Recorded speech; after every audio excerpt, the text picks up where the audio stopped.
Matt from New York Motor Club here, and we're at Jay Leno's garage.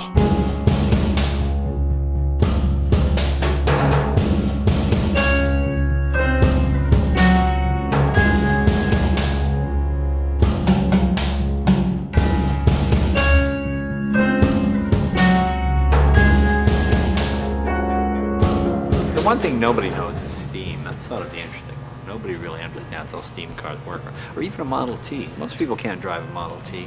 Well, I saw you almost light your face on fire when trying to start the steam car, so. The Model T is brilliant. It was $260 brand new. What is the modern equivalent of that? Like $5,000? No, less than that, maybe $2,800. Don't forget, a Duesenberg costs $20,000.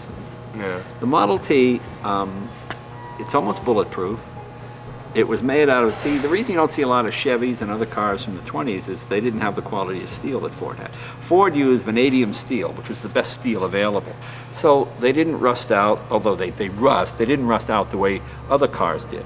Other cars had a lot of wood, Chevys had a lot of wood in the bodies, so the wood deteriorated and rotted and they went to the junkyard. Whereas Model Ts, you really can't kill them. You know, I've been commuting just as an experiment every day to work in a Model T. And that's so weird. Well, I mean, it gets excellent gas mileage. Really? It's built for, it's 3 liters, it's 177 cubic inch, it's 4 cylinders. It starts on the button all the time. Is yours is it crank or electric? No, they came with electric start. Oh, they did? Okay. Yeah. It's got a magneto system, so the electrical system only has to run the headlights. So all you're doing is, you know, most antique cars, when you put on the headlights, you ride at night, you're on discharge, or maybe breaking even. Yeah. This thing always charges because there's no load Yeah. on the ignition or anything like that.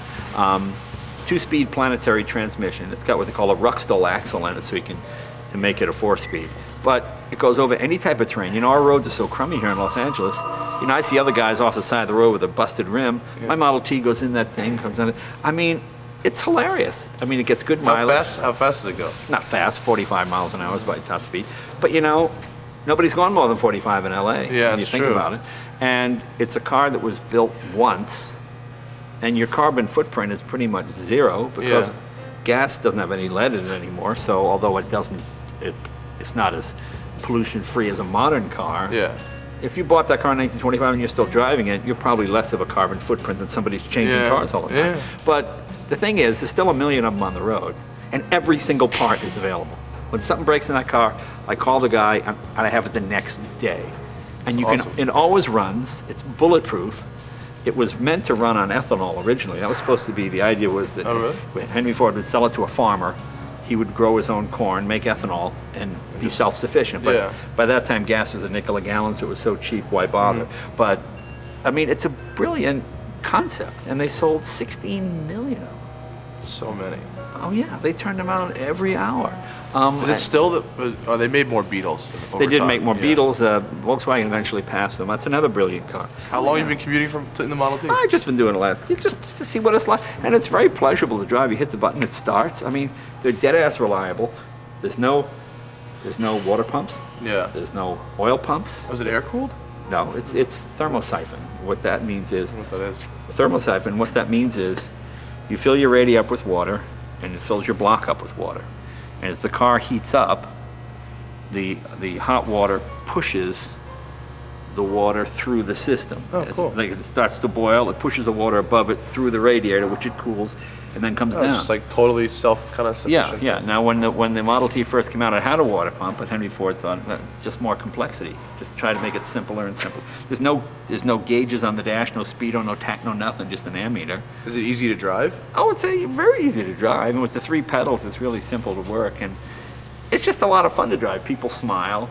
If you dent it or break it, parts are cheap. You get them for nothing. And the engines are bulletproof. You don't need to do anything. There's no oil filters.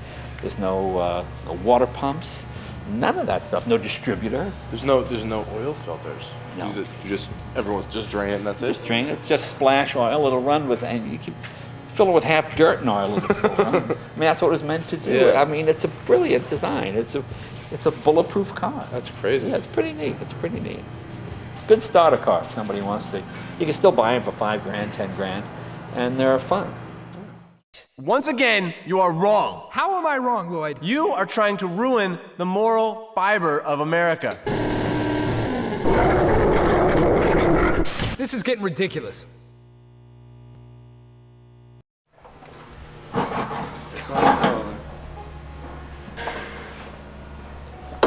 you don't want to actually use the steamer, can you just fill it with compressed air?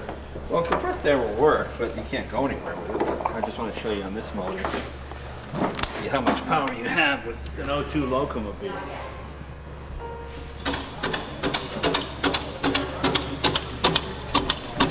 Then when you want to change direction, you just change. It's called a Stephenson's link. Is that just like a sample engine, or is that No, it's an actual engine out of a car. Oh, really? These make a lot of torque. This is a 10 horsepower, which 10 doesn't sound like much, but it makes a lot of torque. Because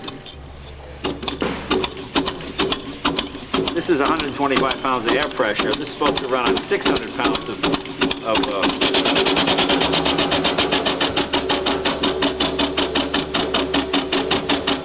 see how this works? Yeah. You have a slide valve that opens and closes. See, with a steam engine like this, although it's only 2 cylinders, you have the same power impulses as you have on a V8, because every stroke's a power stroke. Air pushes the piston this way, then a slide valve opens, pushes the pistons back up. So every stroke is power. Both directions. Yeah, there's no exhaust, the compression. that's so cool. Yeah, so you got a tremendous amount of torque. Huh? Effectively, it's a one-stroke. Well, yeah. I guess. I don't know if one stroke really says it, but It's like so few parts. yeah. And a steamer you can get down to 1 revolution per mile if you want, and 1 revolution per minute if you really want to.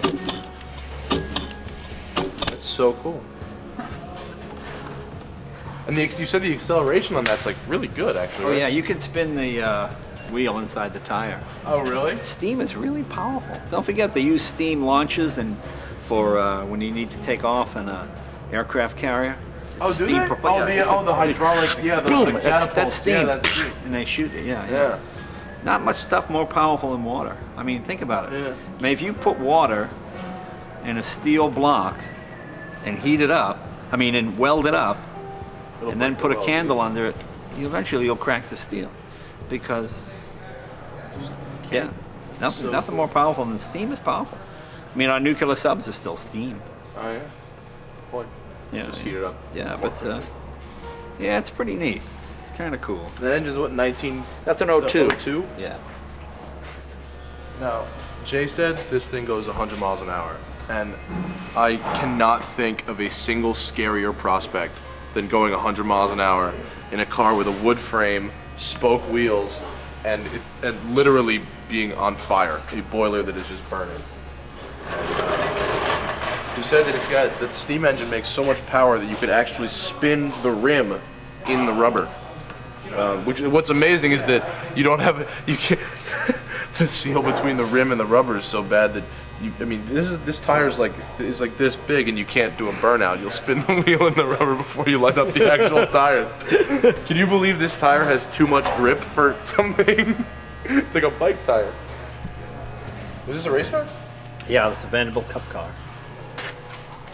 These are fast. Original steering wheel wrap? Good? No, it's original. It's the old hockey tape fix. All right, people, listen. You get down on me because I say Porsche instead of Porsche. Oh no, it's Porsche. It's Porsche. Yes, you are wrong. No, something I do it.